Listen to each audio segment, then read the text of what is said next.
세상 사람들의 관심사는 다양합니다. 스포츠, 연예, 요리, 인간관계, 정치. 하지만 사람들이 열중하며 찾아 헤매는 각종 관심사들 속에 스스로 믿음이 있다 말하는 사람들 사이에 하나님이 계시기는 한지 궁금할 때가 많습니다. 이런 이야기를 하면 사람들 관심사가 어디 있는지 네가 어떻게 아냐? 라고 물을 수 있겠지만 어떻게 모를 수가 있을까요? 사람들의 대화를 들어보면 어디에 돈을 쓰는지, 시간은 어떻게 쓰는지, 어떤 친구를 사귀는지, TV를 켜보면, 인터넷을 보면, 귀를 조금만 기울이면 그들의 관심사에 하나님이 없다는 것을 쉽게 알 수 있습니다. 그리고 당연히 거기에 하나님이 없다는 것도 쉽게 알 수 있죠. 로마서 3장 10절에서 11절 기록한 바 의인은 없나니 하나도 없으며 깨닫는 자도 없고 하나님을 찾는 자도 없고. 당신 인생에 하나님이 자리 잡고 있나요? 하루를 마무리하는 시간에 되돌아보면 당신의 일상에 과연 몇 번이나 하나님의 이름을 불러보았나요? 몇 번을 그 이름과 존재를 떠올려 봤나요? 하나님의 이름을 부르며 그분을 찾아보긴 했나요? 아니면 그저 맞닥뜨리는 현실 하나하나를, 예를 들어 가족을 돌보고 주어진 일들을 자신 나름대로 해결하며 시간을 보내버렸나요? 대부분의 사람들은 일상에서 하나님을 떠올리지 않습니다. 물론 사고를 당하거나 큰 어려움을 당했을 때 하나님을 떠올리긴 하겠죠. 심지어 세상 사람들도 개인을 압도할 만한 큰 어려움을 당했을 때 온갖 신의 이름을 부르짖고 그 안에 하나님을 끼워 넣으며 울부짖으니까요. 당신 삶에서 하나님은 가장 중요한 존재로서 자리 잡고 있나요? 아니면 어려울 때만 생각이 나는 경찰이나 변호사 같은 존재인가요? 성경은 곳곳에서 하나님을 찾으라고 우리에게 강권합니다. 하나님을 찾는 것이란 어떤 의미일까요? 많은 사람들에게 무척 생소할 수 있습니다. 나는 이미 교회를 다니고 있는데 하나님을 찾으라니, 교회를 나가면 되는 것 아닌가? 이미 찾은 것을 또 찾으라고? 라고 생각할 사람도 있을 것입니다. 시편 105편 1절에서 4절 여호와께 감사하며 그 이름을 불러 아뢰며 그 행사를 만민 중에 알게 할지어다. 그에게 노래하며 그를 찬양하며 그의 모든 기사를 말할지어다. 그 성호를 자랑하라. 무릇 여호와를 구하는 자는 마음이 즐거울지로다. 여호와와 그 능력을 구할지어다. 그 얼굴을 항상 구할지어다. 이처럼 성경에서는 곳곳에서 하나님을 찾으라고 권합니다. 그 이유가 대체 뭘까요?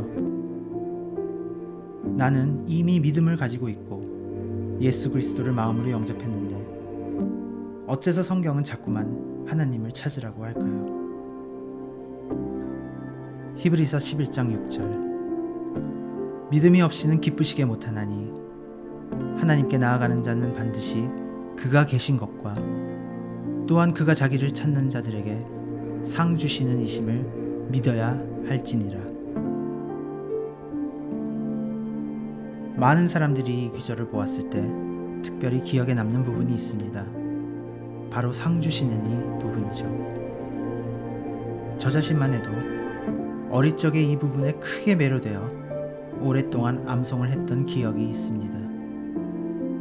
하지만 사실 그 앞부분이 훨씬 중요하다는 것을 훗날 깨달았습니다. 첫째로, 믿음이 있어야 하나님을 기쁘시게 한다는 것. 그렇다면 어떤 믿음이냐? 바로 하나님이 계시다는 것을 믿어야 하고, 둘째로, 그를 찾아야 한다는 것이죠. 우리는 하나님의 존재를 현실적으로 믿어야 합니다. 그가 계시다는 것을 인지하고 그에 걸맞게 행동을 해야 하죠. 실제로 내 안에 계시고 내가 어떤 행동을 또 어떤 말을 하든 내 곁에서 함께 숨쉬며 내 모든 것을 보고 듣고 계시다는 것을, 그 현실을 믿을 수 있어야 합니다. 예레미야애가 3장 25절. 무릇 기다리는 자에게나 구하는 영혼에게 여호와께서 선을 베푸시는도다. 당신은 자신에게 믿음이 있는지 없는지에 관한 확신이 있나요? 믿음의 여부는 행동을 통해 확인할 수 있습니다. 그리스도를 믿는다 말하기 이전과 이후에 있어 내 행동에 변화가 없다면 과연 그것을 두고 믿음이라고 말할 수 있을까요? 행동은 마음에서 비롯되고 마음의 변화는 설득에서 비롯됩니다. 설득이란 내가 믿기 전과 후 사이 어떠한 사건을 통한 깨달음과 심경의 변화를 말하며, 바로 이 설득으로 인한 내 마음의 변화가 믿음입니다. 당신의 행동에 변화가 없다면 당신이 입술로 말하는 믿음은 공허한 것입니다. 예를 들어 보겠습니다. 당신이 혼자 지내던 공간에 결혼을 해서 새로운 사람이 당신 인생으로 들어오면 자고 일어나는 시간에서부터 식사 패턴을 비롯해 혼자 지낼 때 누렸던 자유가 사실상 모두 사라집니다.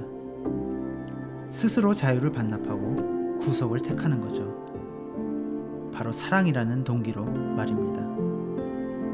반대로 결혼 후 배우자와 함께 보내는 삶을 시작했음에도 불구하고 이전과 다를 것 없는 생활 패턴을 유지한다면 어떨까요? 과연 그것을 보고 결혼 생활이라 말할 수 있을 것이며, 과연 그것을 보고 배우자를 사랑한다고 말할 수 있을까요? 예수 그리스도를 믿고 구원을 받았다고 믿는다면, 구원받음과 동시에 내 안에 성령님이 들어오셨다고 믿는다면, 하나님을 실제로 존재하는 인격체로 믿는다면 나의 모든 행동들이 달라져야 정상입니다. 고린도전서 13장 2절.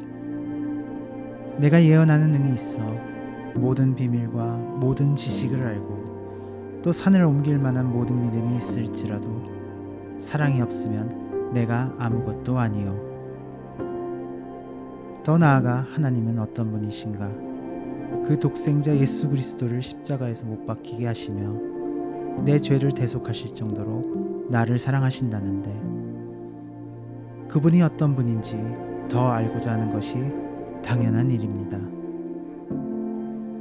이처럼 하나님과 당신의 관계는 사랑이 기반이 되기 때문에 당신은 하나님을 더 알기를 원하고 그분을 찾아야 합니다.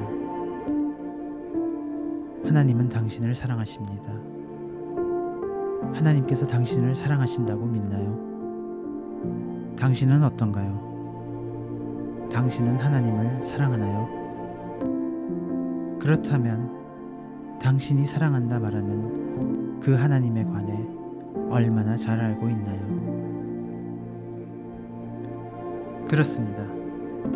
누군가를 사랑한다면 그 사람에 대해 더 알고 싶어지는 것이 당연한 일입니다.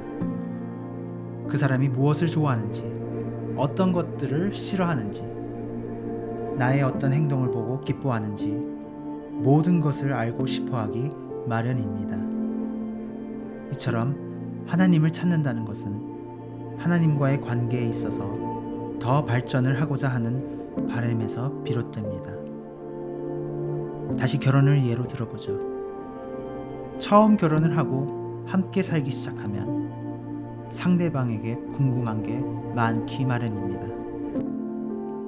상대방의 매력을 하나하나 발견하게 되는 기쁨은 이루 말할 수 없죠. 서로를 향한 호기심으로 반짝이는 눈빛은 기쁨의 상징이며 샘솟는 행복의 근원입니다. 하지만 이는 영원하지 않죠. 유한한 인간이기에, 보여줄 것이 무한하지 않은 인간이기에 언젠가는 기대감도 바닥날 것이고 어느 순간부터는 궁금함도 줄어들고 신비로움도 불가사의함도 사라집니다. 더 알고자 하는 바램은 퇴색되고 내 배우자의 성격과 성향에 관한 파악이 끝났다 판단이 되면 이제 만족하기 시작합니다. 우리는 왜 하나님을 찾아야 할까요? 그것은 바로 하나님이 원하시기 때문입니다. 시편 27편 8절 너희는 내 얼굴을 찾으라 하실 때에 내 마음이 주께 말하되 여호와여 내가 주의 얼굴을 찾으리이다 하였나이다. 우리가 하나님을 찾기를 그분은 원하십니다. 우리가 하나님을 찾을 때 하나님이 기뻐하십니다. 앞서 인간의 유한함을 언급했던가요? 하나님은 무한합니다. 끝이 없는 분이자 이 세상에서 태어나고 죽은 전 인류의 모든 수명을 합한 시간을 두고 그분을 알아보아도 그분의 모든 것을 알 수 없을 정도의 압도적이고 무한한 존재입니다. 우리가 하나님을 찾을 때 우리가 사랑하는 배우자의 매력을 하나하나 찾을 때 기쁨이 있듯이 하나님의 특성과 섭리를 찾아 깨달아 갈 때 하나님은 우리에게 평안을 주시며 우리는 기쁨을 느끼게 됩니다. 역대하 15장 15절 온 유다가 이 맹세를 기뻐한지라 무리가 마음을 다하여 맹세하고 뜻을 다하여 여호와를 찾았으므로 여호와께서도 저희의 만난 바가 되시고 그 사방에 평안을 주셨더라. 하나를 알게 되면 또 하나를 알기 원하게 되고 사랑이 근거가 되는 하나님과 나의 관계에서는 더 많은 것을 알고 싶어집니다. 하나님을 찾으면 찾을수록 인간과의 관계와는 다르게 만족함이 있을 수가 없습니다. 하나님은 우리가 만족하기를 원치 않으십니다. 그렇게 끊임없이 하나님을 알아가고자 노력하고 그것이 반복되면 비로소 하나님과 나와의 동행이 시작됩니다. 하나님과의 대화가 일상이 되고 하나님이 내 모든 현실과 결부가 되며 기쁜 일, 아무리 작은 기쁨이라도 하나님께 감사드리게 되고 두려운 일, 어려운 일, 아무리 작은 두려운 감정이라도 주님께 아뢰며 그분의 도움을 구하는 일상이 시작되면 우리는 점점 어제보다 더 조금씩 하나님과 가까워집니다. 시편 34편 4절 내가 여호와께 구하매 내게 응답하시고 내 모든 두려움에서 나를 건지셨도다. 이것을 하나님은 원하십니다. 하나님은 우리의 유한함을 잘 알고 계십니다. 우리의 부족함, 우리의 연약함, 심지어 나 자신의 한계를 나보다도 잘 알고 계십니다. 그래서 결코 우리가 하지 못할 일을 이르지 못할 곳으로 오르라 요구하지 않으십니다. 하지만 슬프게도 많은 크리스천들은 자신의 위치에 하나님과 자신 간의 거리에 만족하며 살아갑니다. 예수 그리스도를 구주로 믿고 교회를 나가며 침례도 받고 적당한 믿음으로 만족합니다. 교회와 믿음의 가정이라는 공동체 속에서 내 구원은 인정받았다 생각하며 확신의 근거로 삼아 안심하며 안주하며 살아갑니다. 하나님의 자녀로서의 목적과 소명감 없이 살아가며 전지전능한 창조의 하나님과의 관계에는 별다른 의견이나 생각 없이 가벼이 살아가죠. 이것은 결코 하나님이 원하시는 크리스천의 삶이라 할 수 없습니다. 크리스천의 삶은 매우 진지한 의미를 가집니다. 모든 것을 보시고 모든 것을 들으시며 모든 것을 아시는, 더 나아가 그의 자녀 개개인에게 놀라운 약속을 하신 하나님과의 아주 개인적인 관계를 뜻하죠. 또한 이러한 삶은 우리가 구원받는 즉시 하나님께서 요구하시는 삶이기도 합니다. 시편 69편 32절. 온유한 자가 이를 보고 기뻐하나니 하나님을 찾는 너희들아 너희 마음을 소생케 할지어다. 자신의 믿음에 안주하지 마시기를 당부합니다. 하나님은 당신과 더 가까워지기를 원하십니다. 그러한 하나님의 의지에 당신의 영혼이 반응한다면 당신은 결단코 만족하지 못할 것입니다. 하나를 알면 둘이 보이고 둘을 깨달으면 열을 보여주시는 하나님과의 끝없는 동행을 시작하세요. 하나님이 보여주기를 원하시는 그분의 깊고 높고 넓으심을 탐구하는 자신을 발견하시기를 바랍니다. 구원은 시작에 불과합니다. 당신의 구원은 다시 태어남, 즉 거듭나서 새 피조물이 된 신생아라는 사실을 잊지 말기 바랍니다. 고린도후서 5장 17절. 그런즉 누구든지 그리스도 안에 있으면 새로운 피조물이라. 이전 것은 지나갔으니 보라, 새 것이 되었도다. 신생아는 성장하고 자라나야 하는 숙명을 지닙니다. 안주하지 마세요. 결코 만족하지 마세요. 오늘도, 지금 이 순간도 당신 곁에서 당신을 바라보시는 하나님을 기억하세요. 당신이 하나님을 찾을 때 더 높이 오를 수 있다고, 더 깊이 들어갈 수 있다고, 더 가까이 다가갈 수 있다고, 더 잘할 수 있다고 응원하시는 하나님을 지금보다 더 인지하며 살아가시기를 강력하게 권합니다. 예레미야 29장 13절. 너희가 전심으로 나를 찾고 찾으면 나를 만나리라.